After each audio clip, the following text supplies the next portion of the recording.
बाबूलाल मरांडी की संकल्प यात्रा आज धनबाद के बागमारा पहुंचा, जहां बागमारा विधायक झुल्लू महतो के नेतृत्व में बाबूलाल मरांडी का स्वागत किया गया। इस दौरान बाबूलाल मरांडी मंच से राज्य के मुख्यमंत्री हेमंत सोरेन पर जमकर बरसे। उन्होंने कहा, राज्य में प्रतिदिन 5 हत्याएं जैसी कई घटनाएं हो रही है। कानून व्यवस्था पूरी तरह से चरमरा गई है। वहीं जिले के पुलिस कोयला, बालू, लोहा चोरी कराने में लगी हुई है।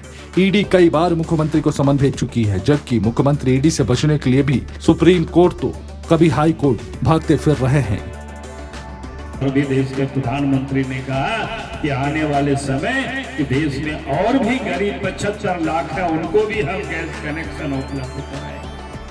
अब जरा सोचिए, देश के अंदर में बहुत सारे कुशल कारीगर हैं जो बढ़ाए हैं, लोहार है, सोनार है, जो कोई मिट्टी का काम करता है, लकड़ी का काम करता है, लोहा का काम करता है, सोना का काम करता है। ऐसे 18 ट्रेड है, 18 प्रकार के जो काम करने वाले लोग हैं। उसके लिए भी देश के प्रधानमंत्री नरेंद्र मोदी जी ने 13,000 करोड़ रुपया की प्रावधान वालों ने लिख करके 1, 2, 3 नहीं दर्जनों बार लिखा सरकार को, कहा कि इन अफसरों के ऊपर गड़बड़ है, इनके ऊपर एफआईआर करिए। लेकिन हेमंत सोरेन ने एफआईआर करने के बजाय उन सारे फाइलों को अपने पास रख लिया अलमीरा में।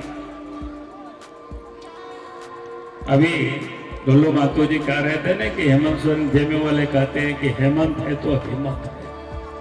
शिबू सोरेन, हेमंत सोरेन कहते हैं हम शिबू सोरेन के बेटा है, हम डरते नहीं है। अरे ईडी वालों ने 3, 4, 5 बार क्या नोटिस दिया तो कभी सुप्रीम कोर्ट भागते, कभी हाई कोर्ट भागते हैं और अब इधर उधर छोपते रहते हैं। बोलते हैं कि हमसे नहीं पूछा जाए। हमने कहा यार तुम गड़बड़ नहीं किया हो तो भाग क्यों रहे हो? चले जाते ईडी के दफ्तर में बता देते। हम तो ईडी वालों को कहते हैं कि भाई आप काहे को बुला रहे हैं, आप ही चले जाओ दफ्तर में, उनसे पूछ लेना। ये हालत है इस राज्य, किस राज्य के मुख्यमंत्री भ्रष्ट हो। ये कहते थे कि हम महाजनों के विरोध में लड़े, महाजनों से लड़ रहे, हमारे बाबूजी लड़े। हम बोले कि महाजनों के विरोध में लड़ते लड़ते अपने ही अब तो बड़े के महाजन बन गए। अब रांची से लेकर के यानी पूरा झारखंड में संथाल परगना तक आज के तारीख में हेमंत सोरेन, शिबू सोरेन के परिवार के पास जितनी जमीन है उतनी जमीन और किसी के पास नहीं है। तो आदिवासियों का ही लूटा है, गरीबों का ही लूटा है। अब बताओ कि गरीबों को कैसे ये बचाएंगे? और गरीबों के अपने को हितैषी कहते हैं। आपके धनबाद में इसी जिला में नाम बदल के, जगह बदल करके खाते, भाई क्या करेंगे? और आज के तारीख में हम बोले कि अपने पे डर के बचने के लिए हाई कोर्ट, सुप्रीम कोर्ट डालते हैं। और जो दलाल है, जो बिचौलिया है, जिन लोगों ने झारखंड को लूटा है, उन लुटेरों को बचाने के लिए सुप्रीम कोर्ट से महंगी वकीलों को लाते हैं, करोड़ों टका झारखंड की खर्च करते हैं। हर व्यवस्था को ठीक रखना, लॉ एंड ऑर्डर को ठीक रखना। लेकिन आज इस प्रदेश में क्या हो रहा है? चोरी, डकैती, हत्या, अपहरण, बहु बेटियां भी सुरक्षित नहीं है। अभी आपके विधायक जी बता रहे थे कि धनबाद की हम भी जानते हैं, लोग बोलते हैं भाई आजाद भारत में हेमंत सोरेन के राज्य में जितने कोयले की लूट हो रही है उतना कभी भी इसे यहां लूट नहीं हुई है, खुलेआम लूट हो रही है। तो ये हालत है इस प्रदेश की। कानून व्यवस्था चारों तरफ, रोज हत्याएं हो रही है। औसत प्रत्येक दिन 5 लोगों की हत्याएं हो रही है। औसत प्रत्येक दिन 5 लोगों के घरों में चोरी, डकैती हो रही है। 5 लोगों की ऐसी मां बहनों के साथ दुष्कर्म के से होते हैं।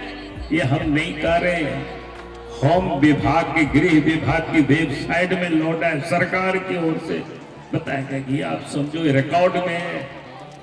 क्या हालत है इस प्रदेश की? सरकार बनेगी तो किसी गरीबों को दौड़ना नहीं पड़ेगा। अगर दौड़ेगी तो सरकारी कर्मचारी दौड़ेंगे, सरकारी पदाधिकारी दौड़ेंगे और हर गरीबों के घरों तक चाहे अनाज पहुंचाना हो, चाहे आयुष्मान कार्ड पहुंचाना हो, ये काम पदाधिकारी उनका काम। उसके लिए उन लोगों को वेतन मिलता है।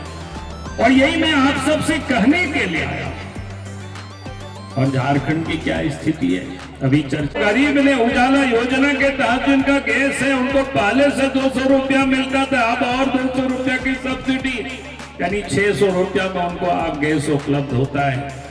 तो आप बताओ, ये गरीबों के लिए। और भी देश के प्रधानमंत्री ने कहा कि आने वाले समय कि देश में और भी गरीब 75 लाख है, उनको भी हम गैस कनेक्शन उपलब्ध कराएंगे। अब जरा सोचिए, देश के अंदर में बहुत सारे कुशल कारीगर हैं जो बढ़ाए हैं, लोहार है, सोनार है, जो कोई मिट्टी का काम करता है, लकड़ी का काम करता है, लोहा का काम करता है, सोना का काम करता है। ऐसे 18 ट्रेड है, 18 प्रकार के जो काम करने वाले लोग हैं। उसके लिए भी देश के प्रधानमंत्री नरेंद्र मोदी जी ने 13,000 करोड़ रुपया की प्रावधान